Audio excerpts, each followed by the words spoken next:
সুপ্রিয় দর্শক, আসসালামু আলাইকুম। আপনাদের সবাইকে স্বাগত জানাচ্ছি এখনকার আলোচনা। আপনাদের সঙ্গে আছি আমি সিরাজুল ইসলাম। দর্শক, সারা বিশ্বে এই মুহূর্তে সবচেয়ে বড় যে প্রশ্ন সেটি হচ্ছে আমেরিকা এবং ইরানের মধ্যে যে চুক্তি হচ্ছিল তার সর্বশেষ অবস্থা কি?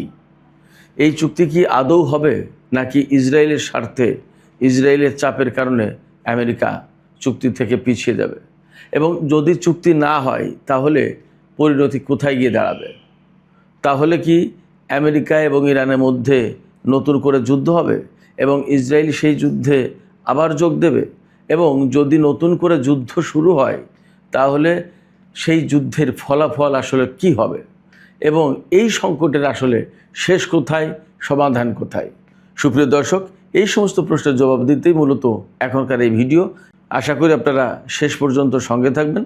আর ভিডিও ভালো লাগলে লাইক, কমেন্ট, শেয়ার করবেন এবং চ্যানেলটি সাবস্ক্রাইব করে সাথেই থাকবেন। দর্শক, চলুন বিস্তারিত আলোচনায় চলে যায়। প্রথম প্রশ্ন হচ্ছে যে ইরান আমেরিকার মধ্যে যে চুক্তি হচ্ছিল, 2 দিন আগে আমেরিকার পক্ষ থেকে বা পশ্চিমা গণমাধ্যমে একদম খবর ছড়ানো হয়েছিল যে দুই পক্ষ সমঝোতায় পৌঁছেছে, জাস্ট প্রেসিডেন্ট ট্রাম্পের সিগনেচার বাকি। উনি সিগনেচার দিলেই এই চুক্তি চূড়ান্ত হয়ে যাচ্ছে। কিন্তু 2 দিন 3 দিন চলে যাওয়ার পরেও এই চুক্তি হয়নি, বরং এখন কি অবস্থায় দাঁড়িয়েছে সেটা একটা বড় প্রশ্ন। চুক্তিটা এই পর্যন্ত এখনও কেন হলো না সেটা আগে সমাধান করে আসি, সেই প্রশ্নের জবাব আগে দিয়ে আসি, তারপরে এখন কি অবস্থা সেটা বলি। আমেরিকা এবং ইরানের মধ্যে সত্যি সত্যি সমঝোতা একটা হয়েছিল। সমঝোতা হয়েছিল কি? ইরান তো বারবারই বলে আসছে যে এই চুক্তির, অর্থাৎ আমেরিকা এবং ইরানের মধ্যে যে চুক্তি হবে, চূড়ান্ত যে চুক্তি, সেই চুক্তির 2টো অংশ। প্রথম অংশে থাকবে ইরানের উপর থেকে নিষেধাজ্ঞা প্রত্যাহার করে নেবে, ইরানকে ক্ষতিপূরণ দেবে, ইরানের অর্থনৈতিক নিষেধাজ্ঞা শিথিল করবে এবং ইরানের যে সমস্ত অর্থ আমেরিকা বিভিন্ন দেশে আটকে রেখেছে সেই অর্থ ছাড় করবে। এইগুলো করলে ইরান বুঝবে যে আমেরিকা আসলে চুক্তির জন্য আগ্রহী, আন্তরিক, এবং আমেরিকা যদি চুক্তি করে ইরানের সাথে তাহলে সেই চুক্তি রাখবে, কথা রাখবে, প্রতিশ্রুতি রাখবে। এই প্রাথমিক সমঝোতা যখন হয়ে যাচ্ছে তখন 60 দিনের একটা যুদ্ধবিরতি চলবে। অর্থাৎ যুদ্ধবিরতি তো 2 সপ্তাহের জন্য হয়েছিল, তারপরে তো আর কোনো আনুষ্ঠানিক যুদ্ধবিরতি চলছে না। এটা আমেরিকা রেখেছে, ইরানও রেখেছে, তাই মাঝে মাঝে এই যুদ্ধবিরতি আবার ভেঙে যাচ্ছে, যদিও 2 পক্ষ বলছে না। তো এই 60 দিনের যুদ্ধবিরতি আনুষ্ঠানিকভাবে আবার শুরু হবে। এর ভেতরে কেউ কোনো হামলা, যুদ্ধে জড়াবে না। এই 60 দিনের ভেতরে আলোচনার 2য় দফা শুরু হবে।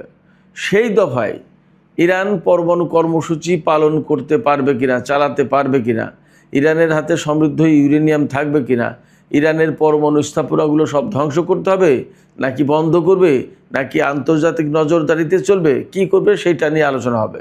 এরপরে হরমুজ প্রণালী ইরান কোনভাবে খুলে দেবে এবং খুলবে কিনা, এই সমস্ত বিষয় নিয়ে আলোচনা হবে। অর্থাৎ জটিল যে ব্যাপারগুলো, চুক্তির মূল যে বিষয়গুলো, সেগুলো 2য় ফেজে আলোচনা হবে।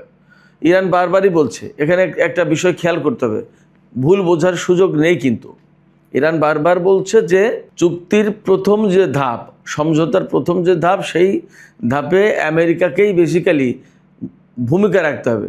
আমেরিকা যদি ওই কাজগুলো করে তাহলে ইরান বুঝবে যে হ্যাঁ, চুক্তি করা যাবে এবং আলোচনা এগোবে এবং আমেরিকা চুক্তি রাখবে হয়তোবা। কারণ এর আগে 2 দফায় আমেরিকার সাথে আলোচনা চলাকালীন আমেরিকা এবং ইসরায়েল ইরানের উপর হামলা চালিয়েছে, যুদ্ধ শুরু হয়েছে। তার মানে কূটনৈতিক প্রক্রিয়া শেষ হতে দেয়নি, অমনি যুদ্ধ, ওর ভেতরেই যুদ্ধ করেছে। আবার এই যে এখন যখন চুক্তি হয়ে যায় এরকম একটা অবস্থা, তখন এক একটা ঘটনা ঘটে যাচ্ছে।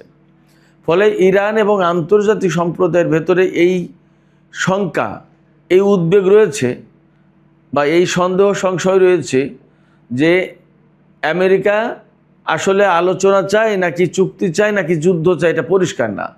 বরং যখন আলোচনা চলছে, কূটনৈতিক প্রক্রিয়া চলছে, এর ভেতরে আমেরিকা একবার হামলা করে বসছে। সেক্ষেত্রে আমেরিকার উপর ভরসা নেই। এই যে ডিপ্লোম্যাটিক যে প্রক্রিয়াটা, প্রসেসটা, এই প্রসেসে আমেরিকা ঠিক থাকে না। এক এক সময় এক এক কাজ করে বসে, এক এক সময় এক এক কথা বলে, এক এক সময় এক এক অবস্থান নেয়।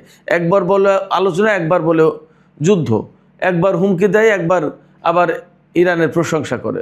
কখন কি করে বসে না বসে ট্রাম্প প্রশাসন তার কোনো ঠিক ঠিকানা নেই।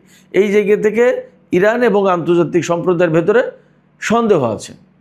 এই সন্দেহের কারণেই ইরান বলছে যে প্রাথমিক পর্যায়ে এই কাজগুলোই আমেরিকাকে করতে হবে, করলে আমরা বুঝবো বা আন্তর্জাতিক সম্প্রদায় তো সেখানে সাক্ষী থাকবে, তারপরে সেকেন্ড ফেজের আলোচনা হবে।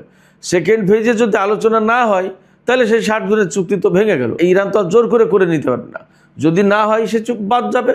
কিন্তু এই 2 মাসের ভেতরে একটা প্রক্রিয়া তো চলবে, আলোচনা হবে, অনেক দিন দরবার হবে, এখানে আন্তর্জাতিক অঙ্গনের কেউ যুক্ত হতে পারে এবং এইরকম একটা পর্যায় থেকেই কিন্তু সমঝোতা হয়েছিল, আচ্ছা ঠিক আছে তাই করা হবে। কিন্তু আমেরিকা সেই জায়গায় ঠিক থাকতে পারলো না। কেন ঠিক থাকতে পারলো না? তার প্রধান কারণ 2টা, একদম 1 নম্বর এবং এইটা 99%, সেটা হচ্ছে যে ইসরায়েল বাধা দিচ্ছে। ইসরায়েলের বক্তব্য হচ্ছে যে এই যে 2 মাস সময়, এই 2 মাস যদি ইরানের উপর থেকে নিষেধাজ্ঞা প্রত্যাহার থাকে, ইরানের আটকে থাকা সম্পদ ছেড়ে দেওয়া হয়, ইরানকে এই সুবিধা দেওয়া হয়, তাহলে ইরান আবার তেল বিক্রি করবে, তার সম্পদ পেয়ে যাবে, তার উপর থেকে নিষেধাজ্ঞা উঠে গেলে সে মুক্তভাবে অনেক কিছু করতে পারবে। তখন তার ক্ষেপণাস্ত্র কর্মসূচি যাচ্ছে না, তার পরমাণু কর্মসূচি যাচ্ছে না, আঞ্চলিক প্রক্সিগুলোর সাথে তার সম্পর্ক শেষ হচ্ছে না, অর্থনৈতিকভাবে আবার ঘুরে দাঁড়াবে, শক্তিশালী হবে, প্রভাব বিস্তারকারী হবে। তাহলে ইরানের সাথে এই চুক্তি করা যাবে না, এই চুক্তি করলে ঝামেলা আছে। এই যে ইসরায়েলের বাধা, এই বাধাটাই ডোনাল্ড ট্রাম্পকে সমস্ত সব কিছু থেকে বিচ্ছিন্ন করে দিচ্ছে। অর্থাৎ একদম সহজ ভাষায় এটা কিন্তু ইসরায়েলের চাপ এই রকমভাবে দেখলে হবে না। মনে রাখা জরুরি যে ইসরায়েল কিন্তু ইহুদিবাদী দর্শনের উপর প্রতিষ্ঠিত একটি ভূখণ্ড রাষ্ট্র যাই বলি, তো সেই রাষ্ট্রটা যে রাষ্ট্রটা ইহুদিবাদী দর্শনে চলে, তার মানে তাদের পররাষ্ট্রনীতি সমস্ত সব কিছু ওইভাবেই আবর্তিত হয়। এই জায়গায় পরিষ্কার বোঝা যায় যে এই ইহুদিবাদী দর্শনের কাছে ডোনাল্ড ট্রাম্প মূলত পরাজিত হলেন, বা ইহুদিবাদী চাপের কাছে ডোনাল্ড ট্রাম্প বারবার নতি স্বীকার করছেন। আর দ্বিতীয় যে বিষয়টা, কারণটা, সেটা হচ্ছে যে মার্কিন রিপাবলিকান দলের কিছু হকিশ যুদ্ধবাজ সিনেটর বা কংগ্রেসম্যান আছে, হাউস অফ রিপ্রেজেন্টেটিভের সদস্য আছে, তারা চায় যে ইরানের সাথে সমাধানে না গিয়ে এই রকমের যুদ্ধ খেলা লেগেই থাকুক, তাহলে অস্ত্রের বিক্রিটা বাড়ে, অস্ত্রের ব্যবসাটা চলে। আপনাদের একটা বিষয় জানা থাকার দরকার যে আমেরিকার যে অস্ত্রের ব্যবসা, অস্ত্র নির্মাণ এবং এখানে যে হাজার লক্ষ কোটি টাকা বিনিয়োগ করা, এর প্রধান যে বিনিয়োগকারী তারা বেশিরভাগ ক্ষেত্রেই তারাই বেশি ওই সিনেটর এবং প্রতিনিধি পরিষদের সদস্য, অর্থাৎ কংগ্রেসম্যানরাই এর মূল মালিক। তাহলে সারা বিশ্বে যদি যুদ্ধ লাগে, খোঁচাখুচি থাকে, মারামারি থাকে, দ্বন্দ্ব সংঘাত থাকে, তাহলে তাদের অস্ত্রের ব্যবসাটা রমরমা থাকে, চলে, এবং তারা হাজার কোটি ডলারের উপর শুয়ে থাকে। মানুষের রক্ত, মানুষের জীবনের উপরে এদের অস্ত্রের ব্যবসা চলে এবং এরা আরাম আয়েশ শান্তিতে থাকে। ডোনাল্ড ট্রাম্প বা মার্কিন যে কোনো প্রেসিডেন্ট মোটামুটিভাবে এদেরই প্রতিনিধি। তো এদেরই প্রতিনিধি হিসেবে ডোনাল্ড ট্রাম্প সব কিছু চাইলেও করতে পারছে না। যেমন মার্কিন সিনেটর, রিপাবলিকান দলের সিনেটর, যেহেতু রিপাবলিকানরা ক্ষমতায়, রিপাবলিকান দলের সিনেটর এবং প্রতিনিধি পরিষদের সদস্যদের মূল্যটাও এখন বেশি, যেহেতু তারা কংগ্রেস কন্ট্রোল করে, তারাই কংগ্রেসের সংখ্যাগরিষ্ঠ। একটা জিনিস বুঝতে হবে, মার্কিন প্রেসিডেন্ট এক ব্যাপার আর কংগ্রেসের সংখ্যাগরিষ্ঠতা আরেক ব্যাপার। মার্কিন প্রেসিডেন্ট থাকার পরেও তার দল কংগ্রেসের সংখ্যাগরিষ্ঠ নাও হতে পারে। যেমন এই যে নভেম্বরে যে মধ্যবর্তী নির্বাচন, মিড টার্ম ইলেকশন, এই ইলেকশনে যদি রিপাবলিকান দল অনেকগুলো আসনে হেরে যায়, অর্থাৎ ডেমোক্র্যাটরা ভালো করে, তাহলে কংগ্রেসের অর্থাৎ সিনেট এবং প্রতিনিধি পরিষদের নিয়ন্ত্রণ ডেমোক্র্যাটদের হাতে চলে যাবে। বাট প্রেসিডেন্ট হিসেবে কিন্তু ডোনাল্ড ট্রাম্প থাকলো। ডোনাল্ড ট্রাম্প হচ্ছে রিপাবলিকান দলের ব্যক্তি। হিসাবটা কিন্তু 2 রকমের। তো যাই হোক, তো এই মার্কিন প্রেসিডেন্ট যেহেতু সমস্ত যুদ্ধবাজদের প্রতিনিধি বলা যায়, তাদের স্বার্থ সংরক্ষণই করতে হয়, এবং সবচেয়ে বড় স্বার্থ সংরক্ষণ করতে হয় ইসরায়েলের। যার কারণে এই যুদ্ধবাজ নেতা যেমন লিন্ডসে গ্রাহামদের মতো লোকজন এবং ইসরায়েলের প্রধানমন্ত্রী বেনিয়ামিন নেতানিয়াহু সে তো চরম উগ্র লোক, এবং তার সাথে আরও যুক্ত হয়েছে উগ্রবাদী আরও কিছু দল, যেমন ইসরায়েলের অর্থমন্ত্রী বেজালেল স্মোট্রিচ, তারপরে জাতীয় নিরাপত্তা মন্ত্রী যে ইটামার বেন গাভির, এরা সব অসম্ভব রকমের উগ্রবাদী। নেতানিয়াহু আর কি এদের চেয়েও এরা উগ্রবাদী। ফলে নেতানিয়াহু যদি একটু চায়ও যে না এ পর্যন্ত থাক, এরা থাকতে দেয় না, এরা ধাক্কাই নেতানিয়াহুকে, এবং এদের সমর্থনেই নেতানিয়াহু ক্ষমতা আসে। এরা যদি সমর্থন প্রত্যাহার করে নেয়, নেতানিয়াহুর ক্ষমতা শেষ। নেতানিয়াহু আবার দেশে বিচারের মুখে, অনেক ঝামেলার ভেতরেই আছে। এই সমস্ত ঝামেলা থেকে বাঁচার জন্য নেতানিয়াহু চরম উগ্রবাদী অবস্থান নিয়েছে। এমনিই তো সে উগ্রবাদী, তারপরে এই সমস্ত পরিস্থিতির কারণে আরও বেশি উগ্রবাদী অবস্থান নিয়েছে, শক্ত অবস্থান নিয়েছে। এবং এখানে আরেকটা জিনিস একদম পরিষ্কার, সেটা হচ্ছে ইসরায়েল বলছে ইরানের সাথে আমেরিকার যদি চুক্তি হয়ে যায় এবং যদি ইরানের সেই পরমাণু কর্মসূচি থাকে, অর্থাৎ একদম টোটালি যদি ধ্বংস করে না ফেলা হয়, ইরানের হাতে যদি সমৃদ্ধ ইউরেনিয়াম থাকে, ইরানের সেই ক্ষেপণাস্ত্র কর্মসূচি থাকে, ইরানের হাতে যদি ক্ষেপণাস্ত্র থাকে, এবং ইরানের উপর থেকে যদি নিষেধাজ্ঞা প্রত্যাহার করে নেওয়া হয় এবং তাকে ব্যবসা বাণিজ্য তেল বিক্রির সুযোগ দেওয়া হয়, তাহলে ইরান শক্তিশালী হয়ে উঠবে। ইরান যে কোনো মুহূর্তে পরমাণু শক্তির অধিকারী হয়ে যাবে, অস্ত্র বানিয়ে ফেলবে। তার হাতে হাজার হাজার যে ক্ষেপণাস্ত্র আছে, সেই ক্ষেপণাস্ত্র থেকে গেল। এই সমস্ত সব কিছুর কারণে ইসরায়েল প্রচণ্ডভাবে নিরাপত্তাহীনতায় থাকবে, তার অস্তিত্বের হুমকি থাকবে। এই যে ইসরায়েল নিরাপত্তাহীনতায় থাকলো, ইসরায়েলের এত এত সামরিক শক্তি, এত কিছু, তারপরেও সে নিজেকে বলছে যে নিরাপত্তাহীনতায়। তার হাতে নিজেরই পরমাণু অস্ত্র আছে, ইরান বানাতে পারে, আর সে বানিয়েছে, তার হাতে আছে, আর ইরান বানাতে পারে। এরপরেও ইসরায়েল নিরাপত্তাহীনতায় থাকবে, অর্থাৎ এগুলো সব খোঁড়া যুক্তি। এই খোঁড়া যুক্তিকে আমেরিকার সামনে উপস্থাপন করছে, এবং আমেরিকার রাজনীতিবিদরা, আমেরিকার প্রেসিডেন্ট সবাই সেই চাপের কাছে নথি স্বীকার করছে। এই নথি স্বীকার করার কারণে ইরানের সাথে চুক্তি হচ্ছে না। আমেরিকার প্রেসিডেন্ট বা আমেরিকার যে সমস্ত রাজনীতিবিদ, তারা কেন নথি স্বীকার করছেন? এখানে দুটো কারণ। নথি স্বীকার করার প্রধান যে কারণ, সেটা হচ্ছে ইসরায়েলি লবি। এই ইসরায়েলি লবি এতটা ভয়ঙ্কর এবং এতটা শক্তিশালী, এদের অর্থবিত্ত, এদের মিডিয়া প্রভাব, ব্যাংক, মানে আমেরিকার যত বড় বড় প্রতিষ্ঠান, অর্থনৈতিক প্রতিষ্ঠান থেকে শুরু করে মিডিয়া, তার সমস্ত সব জায়গায় মূল মালিক বেশিরভাগেরই কন্ট্রোল এই ইহুদিবাদী লবির হাতে। আমি কোনো বিদ্বেষ ছড়াচ্ছি না, বাস্তবতা বলছি। তো এদের হাতে যেহেতু এই জিনিস, ধরুন গণমাধ্যমে যখন লেখালেখি হবে ইসরায়েলের পক্ষে, তখন কিন্তু মার্কিন প্রশাসন সেটা বিবেচনায় নিতে বাধ্য। আবার এরা যেহেতু ফাইন্যান্সিয়াল ইনস্টিটিউশনগুলো, অর্থনৈতিক প্রতিষ্ঠান, ব্যাংক থেকে শুরু করে বিভিন্ন প্রতিষ্ঠান এরা কন্ট্রোল করে, এরা যখন কন্ট্রোল করবে, তখন এরা যা বলবে, ভেতরে পেছন থেকে যা বলবে, আমেরিকার রাজনীতিবিদরা তাই শুনতে বাধ্য। তা না হলে ফাইন্যান্স আটকে দেবে, অর্থ আটকে দেবে। আবার ওই যে অস্ত্র ব্যবসা থেকে শুরু করে যত বড় বড় ব্যবসা, তার সাথে পেছন থেকে তো এরাই শেয়ার, এরাই অর্থের যোগান দেয়। ওই সমস্ত প্রজেক্টে যদি এই ইহুদিবাদী লবি অর্থের যোগান দেওয়া বন্ধ করে দেয়, তাহলে অস্ত্র উৎপাদন থেকে শুরু করে আমেরিকার রাজনীতিবিদদের বা ব্যবসায়ীদের সমস্ত ব্যবসা মার খাবে, ডুবে যাবে। এবং সারা বিশ্বে আন্তর্জাতিক অঙ্গনে মিডিয়াতে ইসরায়েলি লবির আসলে কে কোথা থেকে কোন তৃতীয় পক্ষ, চতুর্থ পক্ষ হয়ে কাজ করে, আমরা তো অনেকে জানি না।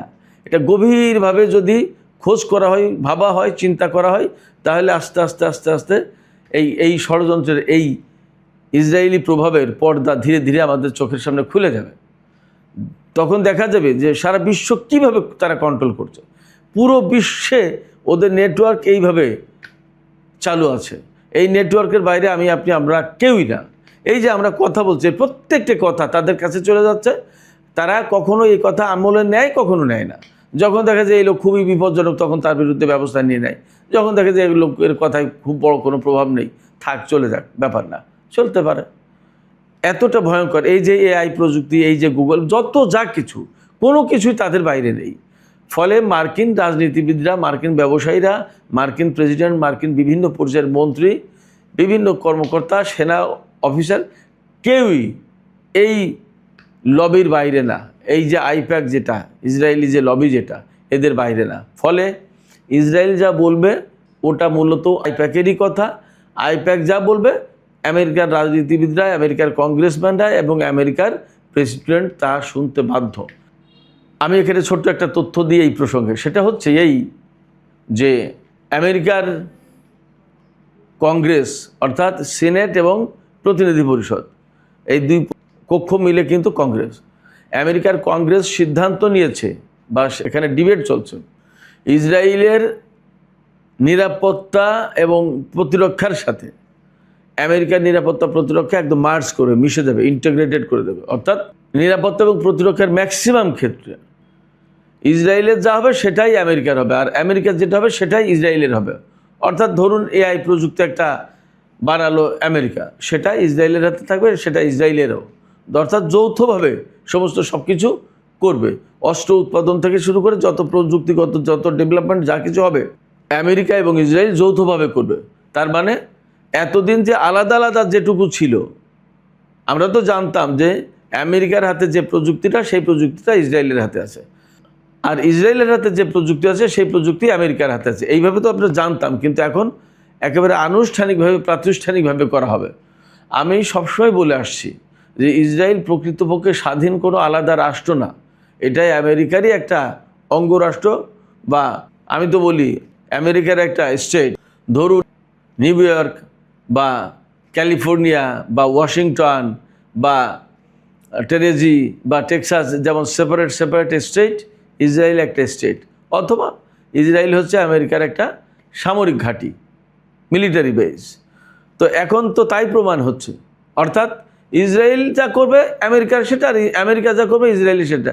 এখন সেটা মূলত তারা যৌথভাবে করবে, অর্থাৎ একটা ক্ষেপণাস্ত্র প্রতিরক্ষা ব্যবস্থা নতুন উৎপাদন করলো, সেটা দুইজন মিলে করবে, ইসরায়েল এবং আমেরিকা মিলে করবে। তার মানে আমেরিকা এবং ইসরায়েলের ভেতরে আর আলাদা কোনো অস্তিত্ব থাকছে না, এক অস্তিত্ব হয়ে যাচ্ছে, এক দেহ এক প্রাণ। তো এই জায়গায় বোঝা যায় যে আমেরিকার উপরে ইসরায়েলের প্রভাবটা কত। আর ইসরায়েলের প্রভাব মানে হচ্ছে আসলে ওই যে ইহুদিবাদী লবি যেটা, আইপ্যাক যেটা, তার প্রভাব, এর বাইরে কিছু না। তো এখন সর্বশেষ যে প্রসঙ্গে কথা বলি সেটা হচ্ছে যে যদি চুক্তি না হয় তাহলে কি হবে। তাহলে মোটামুটিভাবে অনিবার্য যুদ্ধ, কারণ ইসরায়েল চাইছে যে ইরানকে একদম শেষ করে দেওয়া হোক। তাদের প্রধান টার্গেট যে ইরানের যে ইসলামী বিপ্লবী সরকার, এই বিপ্লবী সরকারকে উৎখাত করে দিতে হবে, সেটা তো এখনও পারেনি। ফলে সেটা করতে হলে যুদ্ধের ভেতর দিয়েই করতে হবে, তাছাড়া সম্ভব না। ইসরায়েল চাইছে যে ইরানকে একদম মাটির সাথে মিশিয়ে দেওয়া হোক যুদ্ধের ভেতরে, যাতে কোনো মতে তারা আর কোনোদিন মাথা উঁচু করে না দাঁড়াতে পারে। আমেরিকাকে ফাইনালি হয়তো ইসরায়েলের এই চাওয়াই, এই প্রত্যাশাই পূরণ করতে হবে। আবার অন্য দিক দিয়ে যদি দেখা যায়, ইসরায়েল যদি আমেরিকার অ্যাকচুয়ালি কোনো স্টেট হয়, তাহলে এই চাওয়াটা তো বেসিক্যালি আমেরিকারই চাওয়া। তার মানে আমেরিকার পরিকল্পনা ইরানের বিপ্লবী সরকার যেভাবে হোক উৎখাত করে দেওয়া, চুক্তি আসল কথা না। তাহলে যুদ্ধ অনিবার্য হয়ে পড়বে। যুদ্ধ যদি অনিবার্য হয় তাহলে ডেফিনেটলি আপনারা নিশ্চিত থাকুন ইরান প্রচণ্ডভাবে প্রতিরোধ করার চেষ্টা করবে, পাল্টা জবাব দেবে। তার মানে ভয়াবহ রকমের একটা যুদ্ধের আশঙ্কা আছে, এবং এই যুদ্ধের আশঙ্কা থেকে এমনকি তৃতীয় বিশ্বযুদ্ধও শুরু হতে পারে, অসম্ভব কিছু না। কারণ মধ্যপ্রাচ্যে ইরানের অস্তিত্ব থাকা মানেই চীন এবং রাশিয়ার স্বার্থ রক্ষা করা। মধ্যপ্রাচ্যে এই দুই দেশের অনেক বড় স্বার্থ আছে। যদি সেই স্বার্থ চীন এবং রাশিয়া দেখে যে ইরানকে পরাজিত করার মাধ্যমে সেই স্বার্থ ধ্বংস করে দেওয়ার ব্যবস্থা করছে, তাহলে চীন এবং রাশিয়া হয়তো এই স্বার্থ উদ্ধারের জন্য যুদ্ধে জড়িয়ে যেতে পারে। তাহলে অবধারিতভাবে তৃতীয় বিশ্বযুদ্ধ শুরু হয়ে যেতে পারে, এবং সেটা অসম্ভব কিছু না। ফলে এই মুহূর্তে চুক্তি যদি না হয় তাহলে আমাদের সামনে একটা ভয়ঙ্কর অন্ধকারময় ভবিষ্যৎ অপেক্ষা করছে, কথা মোটামুটিভাবে বলা যায়। সুপ্রিয় দর্শক, এখনকার আলোচনা আমি এখানেই শেষ করতে চাইছি। যাবার আগে আপনাদের কাছে জানতে চাই আপনাদের মতামত কী। আসলে এই চুক্তি যদি না হয় তাহলে এইরকম একটা ভয়ঙ্কর অবস্থা, ভয়ঙ্কর ভবিষ্যৎ আমাদের জন্য কি অপেক্ষা করছে? আপনাদের কি মনে হয়? আপনাদের মতামত কমেন্টে জানাতে পারেন। আর ভিডিও ভালো লাগলে লাইক কমেন্ট শেয়ার করবেন এবং চ্যানেলটি সাবস্ক্রাইব করে সাথেই থাকবেন। দর্শক, এখনকার আলোচনা এখানে শেষ করতে চাইছি। আপনারা সবাই অনেক অনেক ভালো থাকুন। আল্লাহ হাফেজ।